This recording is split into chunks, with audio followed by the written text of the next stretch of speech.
Hey SnapFlash fam! A powerful documentary has just shaken up Gaborone, leaving audiences deeply moved and reflecting on history, war, and resilience. Family Album, a gripping film by photographer Samara Pearce, isn't just a documentary, it's a wake-up call. What starts as a simple journey to uncover family roots turns into a profound story of survival, memory, and the impact of war. As Ukraine fights for its freedom, this film connects the past with the present in a way you won't forget. Let's dive in. Before we continue, make sure to like, share, and subscribe to SnapFlash for more compelling stories from around the world. At the Alliance Française in Gaborone, an exclusive audience got to witness Family Album, a documentary that blends personal history with Ukraine's ongoing war. Through evocative photography and raw interviews, Pearce captures the harrowing stories of survival from the Holodomor famine of 1932-33 to the current war with Russia. Pearce, who also serves as the film's central figure, shared her thoughts with the audience. In a way of more people wanting to show the film as well that we have, but at the moment, Europe is already very supportive of Ukraine. So although we've spoke a lot at the moment in Europe, and it's just started to go outside of Europe, so we're hoping to be able to see some sort of change afterwards. But certainly inside Ukraine, it's become more supportive of being able to discuss this with more people. Like currently in Ireland are super supportive. When we showed this film there, we had like the education minister who he's willing for me to talk at all the universities and all the schools, so we can talk to kids so they fully understand from a younger age what is happening in Ukraine. And hopefully this means that although this is current day events, when Ukraine finally win this war, that this history will never be forgotten either, and hopefully not repeated. But I really think that right now it is about stopping Russian propaganda. You know, when you have somebody like Donald Trump who is parroting Russian propaganda on a world stage, it's so dangerous. It's not just about when you have populations change their mind, because we run it in democracies. The second that the population turn around and tell their politicians, we don't want this anymore, it's very difficult for politicians to carry on supporting. So once the Russians have achieved that, they've achieved so much more. So by being able to have honest conversations and to really let people understand how good Russia are with their propaganda can help our politicians keep on supporting Ukraine. Because I have Russian groups who watch my social media, I can't post. I did not post about this event before coming here, because if they find out, they start getting lobby groups and they start doing protests, they start making threats against me. So I can't do that. The team members will do it because they don't have this. I have a very set group of these people who watch my account for some reason, but they're still scared. They still will make threats, even though the screening was in a place called Dingle, and this is a very tiny village in Ireland with hardly any people that live there. Yes, that we had influential people that were coming to watch it, but it still scares them that Ukraine will have any strength. I think that's always, to me, that's how I've seen it, that Russia always feared Ukraine because they will stand up for themselves.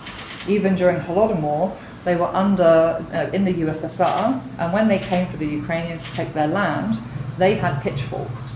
They had tiny knives, but they still fought against people, against armies with this.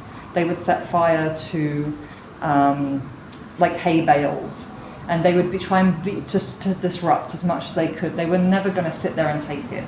And even today, you have people who, their grandmothers sat on the front line, and they have survived Holodomor, they have survived World War I, survived World War II. They survived occupation where they were enslaved by the Russian people. And a lot of these grandmothers would speak Russian, and they would be pro-Russian, but then they were treated like animals by Russians.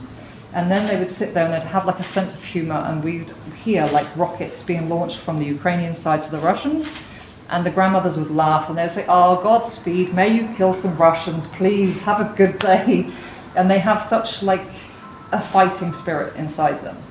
And that's what I wanted to portray as well. I didn't want, in my photography, I didn't want people to pity Ukrainians, because they're not to be pitied. They're very strong people, a very strong identity, very strong culture, but they do need support.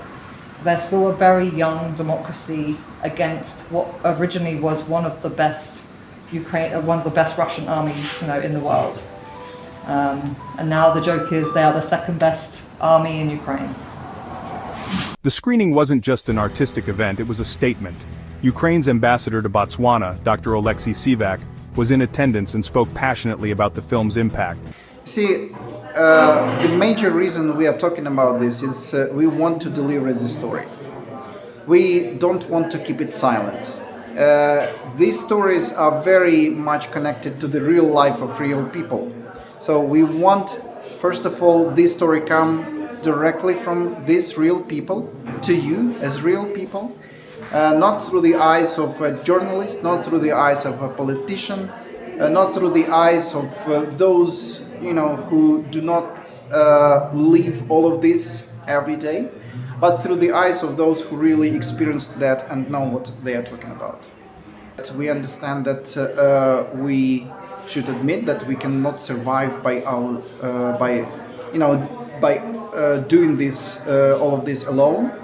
We really need help, and in order to have true supporters, we want to deliver the story what is happening in Ukraine. And if we find real understanding of the situation in Ukraine, we can find really true supporters.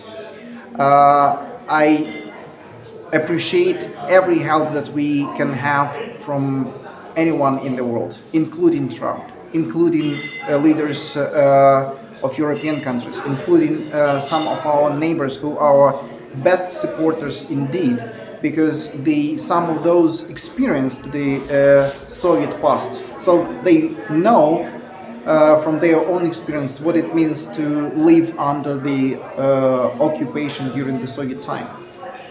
So in order to prevent all of this to happen again, we would rather pay any price. We don't want to live as slaves, we want to live as human beings. And we are paying this price with our lives now, but part of the answer that I'm giving to you was given by those people that are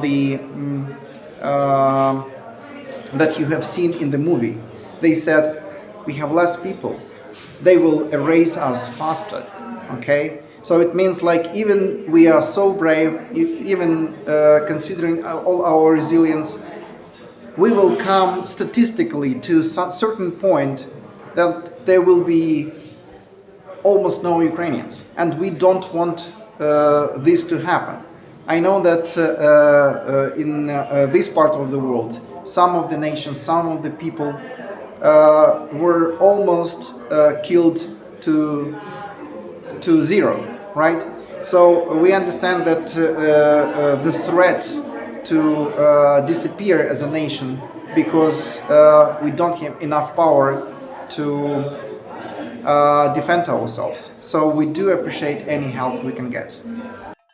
Dr. Syvak also announced an upcoming Ukraine War Photographic Exhibition at the Botswana National Museum, showcasing before and after images of the war's devastation. The exhibition kicks off tomorrow and runs for 2 weeks, a must-see for anyone who wants to understand Ukraine's struggle firsthand. French Ambassador Olivier Brochenin echoed the importance of supporting Ukraine, saying, "Well, we're happy and proud as a French embassy to support the Ukrainian embassy here, which is a new embassy. The Ukrainians have opened several embassies in Africa, and they've opened an embassy here in Botswana last year. So it's a huge effort when a country is just fighting to survive 3 years aggression from a power as huge as Russia.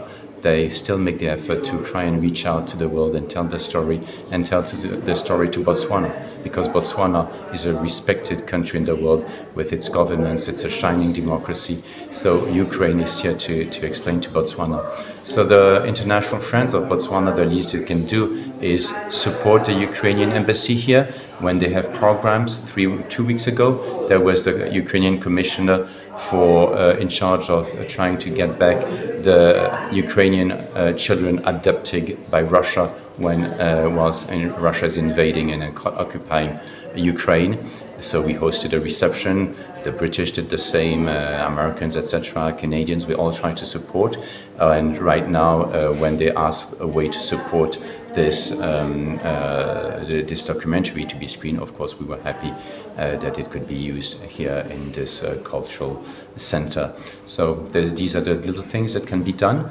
Besides, any country can show this support, and otherwise, of course, as France, we support directly Ukrainian resistance. The UN Charter allows for any member of the UN to come and support a country victim of a violation of its sovereignty and aggression.